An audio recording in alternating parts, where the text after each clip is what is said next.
Hello నమస్తే అండి. ఎలా ఉన్నారు? ఈరోజండి బీట్రూట్ కర్రీ చేసుకుందాము. మా అత్తయ్య గారు చేస్తానన్నారు.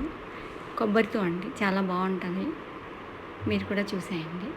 బీట్రూట్లు తీసుకుని అవి శుభ్రంగా చెక్క తీసేసి పైన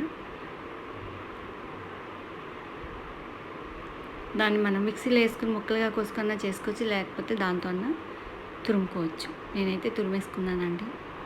తురుముకున్న తర్వాత ఒక పక్కన పెట్టుకోవాలి. మరీ సన్నగా కాకుండా చేసుకోవాలండి. తర్వాత ఏమో స్టవ్ మీద అయితే బాణలి పెట్టుకుని కొంచెం ఆయిల్ అండి, 2 స్పూన్ల ఆయిల్, చిన్న స్పూన్ తోటి 2 స్పూన్లు అయితే సరిపోతాయండి. ఎందుకంటే మనకి ఇందులో చాలా ఎక్కువ ఉంటుందండి వాటర్, దాంతో మగ్గిపోతుంది అన్నమాట. 2 స్పూన్లు అయితే వేసారు. ఇది కొంచెం వేడెక్కిన తర్వాత పోపు దినుసులు వేసుకుందామండి. మినపప్పు, శనగపప్పు, జీలకర్ర, ఆవాలు, అలాగే ఒక ఎండుమిర్చి వేసేసుకుందామండి. కరివేపాకు కూడా వేసుకోవాలండి, నా దగ్గర లేదు, అందుకని చెప్పి నేను ఎండిపోయిందండి బాగా, అందుకని వేయలేదు.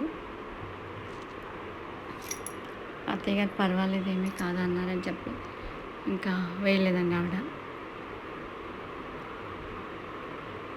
సిమ్లో పెట్టుకున్నామండి. ఇది అంటే మరీ ఎక్కువ హైలో పెట్టుకోవద్దు, అలానే బాగా సిమ్లో కూడా కాదు. కొంచెం అది వేగిన తర్వాత లాస్ట్ని ఇంగు వేశారు. దీంట్లో ఇంకా ఇది వేసేసారండి, అంతే. నాకైతే ఇది చాలా నచ్చుతుందండి. మళ్ళీ మనం ఇందులో వేరే రకంగా కూడా చేసుకోవచ్చు. అది అల్లం వెల్లుల్లి వేసుకొని మసాలా టైప్లో చేసుకున్నా కూడా ఇది చాలా బాగుంటుందండి. మా బాబు హాస్టల్లో ఉన్నప్పుడు నేను అక్కడికి వెళ్ళినప్పుడు ఒకరోజు పెట్టారండి, చాలా బాగుంది. అక్కడ వంట మనిషిని అడిగానమాట, ఇది ఎలా చేస్తారు అని చెప్పి ఆయన చెప్పారన్నమాట ఎలా చేయాలనేది. ఒకసారి నేను అది కూడా చేసి చూపిస్తానండి. ఇప్పుడైతే కొబ్బరి వేసి సింపుల్గా చేస్తారన్నమాట. ఇందులో వాటర్ ఉంది కాబట్టి అండి, ఇంకా మనం కొంచెం వాటర్ మూతే పెడతారు. ఎప్పుడు కూడా నీళ్ళు వేయరండి.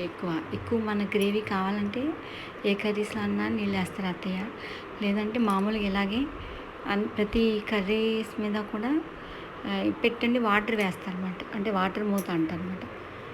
దాంతో కింద మనకి బాగా చక్కగా మగ్గిపోతుంది. టేస్ట్ కూడా ఎక్కడికి మనకి ఉండదు, నూనె ఎక్కువ పట్టదు, అదే చెప్తారన్నమాట. నూనె కూడా ఎక్కువ పట్టదు, చక్కగా అయిపోతుందని చెప్తారు. అదిగోండి ఇంకొంచెం ఉడకాలన్నమాట. అంటే కొంచెం ఇంకా ఉంది కాబట్టి ఇంకొంచెం ఉడకాలి. మళ్ళీ పెట్టేసుకుందామని చెప్పి అంటున్నారు. మళ్ళీ పెట్టేసుకుందామని మొత్తం ఒక 5 నిమిషాలు పోయిన తర్వాత తీసారండి. కొబ్బరి వేసేస్తున్నారు. మొత్తం అంతా అయిపోయింది. కొబ్బరి వేసేసుకుని ఇందులో మనం ఎక్కువ కాదండి, ఒక చిన్న చెక్క అండి అంతే, ఎక్కువ కూడా వేయలేదు. చిన్న చెక్క 3 అంటే ఒక పెచ్చులో సగం వేసారన్నమాట. పచ్చన్న వేసుకోవచ్చు అండి, లేదంటే ఎండు కొబ్బరి కూడా వేసుకోవచ్చు. 2 స్పూన్లు కారం వేస్తున్నారు, ఎందుకంటే ఒక ఇంటి మిర్చి వేసాను నేను. కావాల్సిన వాళ్ళు పచ్చిమిర్చి కూడా వేసుకోవచ్చండి ఇందులో. ఇది మాత్రం అండి చాలా బాగున్నది. అసలు ఒక్కసారి మీరు చేసుకు తినండి, చాలా టేస్టీగా ఉంటుంది. కొబ్బరి లేదనుకోండి నువ్వుల పొడి కూడా వేసుకోవచ్చండి. నువ్వుల పొడి వేస్తే కొబ్బరి వేయకూడదు. సాల్ట్ అండి సరిపడా, ఏదో ఒకటి మాత్రం వేసుకోవాలండి. ఒకసారి మేము అది వేసుకుంటాము, ఒకసారి ఇది వేసుకుంటాం, ఒకసారి మసాలాతో చేస్తాను అలామాట. ఇంకప్పుడు అత్తయ్య ఇలా చేస్తాను అన్నారని సరే అని చెప్పి ఇలా చేయించుకున్నమాట. మేము ఇద్దరమే ఉన్నాము, ఇలా చేసుకు తినొచ్చు అన్నారు, అందుకని చెప్పి ఇలా చేస్తున్నారు. కదిపేసుకున్నాను. కొంచెం పసుపు కూడా వేసాము. పసుపు అయితే పోపులోనే వేస్తారు, మర్చిపోయారట, అందుకని ఇప్పుడు ఇలా వేస్తున్నారు అన్నమాట. ఏమండి, నా వీడియోస్ మీకు నచ్చితే సబ్స్క్రైబ్ చేయండి, లైక్ చేయండి, షేర్ చేయండి. ఓకేనా అండి?